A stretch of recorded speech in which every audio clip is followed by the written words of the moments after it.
जब जब दहला विश्व हमारा और जब जब बेमकसद खून बहा, चीन रूस जापान सभी ने भारत को एक दूत कहा, भारत को एक दूत कहा. My warm greetings to dignitaries. I am Mahira Khan from Chhattisgarh and I am here to speak on the topic of peace building and reconciliation, ushering in the era of no war. Taking pride in India's history is one of the parch pruns given by the Prime Minister in the age of Amrit Kal. And looking back at history, it is a proof that India has always been a harbinger of peace. No war does not mean that we have no reason to fight war. It only means that we give importance to peace by following values of compassion and forgiveness. It was the value of compassion that even after winning the war in Kalinga, Samrat Ashok decided to never wage a war and spend his entire life to preach the message of peace to countries as far as Greece.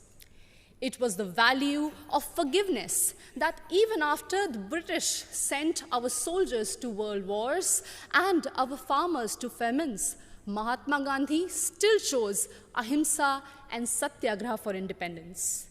Taking inspiration from India, Nelson Mandela also chose to forgive the apartheid regime in South Africa. My dear audience, like this year's theme, India for the World, India not only preaches but also practices Vasudhaiva Kutumbakam. In India's G20 presidency, we advocate for a multilateral world in which no one country dominates another country. When China dominated Indo-Pacific, India rushed to help and support ASEAN countries. It acted east. When Sri Lanka needed loans, India was the first to give assurance to IMF. It showed that we believed in neighborhood first. And when Turkey, Syria were hit by deadly earthquakes, India rushed for their aid. It showed our brotherhood. The conflicts in West Asia, Africa, and the constant quest for world dominance between USA and China are doing no good for sustainable and equitable development. And this is worse even in the post-COVID era, something which we cannot afford. And in this circumstance, the world looks at India to find peaceful negotiation and conciliation in the midst of Russian-Ukraine war. As the voice of Global South, we believe that few rich countries which have caused maximum war and pollution in the last century should pay for their mistakes by helping and not holding back technologies from poor countries.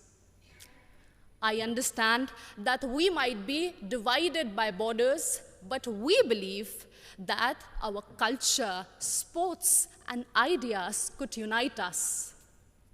And in this condition, the world looks at International Solar Alliance for an equitable solution to green energy transition.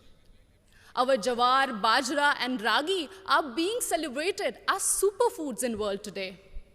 And the world looks at Ayush for a healthy lifestyle. My dear audience, when one youth from Naxal-affected area of Abujmar in Chhattisgarh can strive and participate in international football, it inspires so many of us to strive for a home that is free of conflict and full of opportunities and growth. In us, in each of us, lies immense ability to solve any internal or external conflicts through peace, passion, and compassion. बढ़े चलो यही निदाए वक्त है, ये कायनात, ये ज़मीं, ये कहकशा का रास्ता, इसी पे गामज़न रहो, अमन की राह पर चलो. Thank you so much.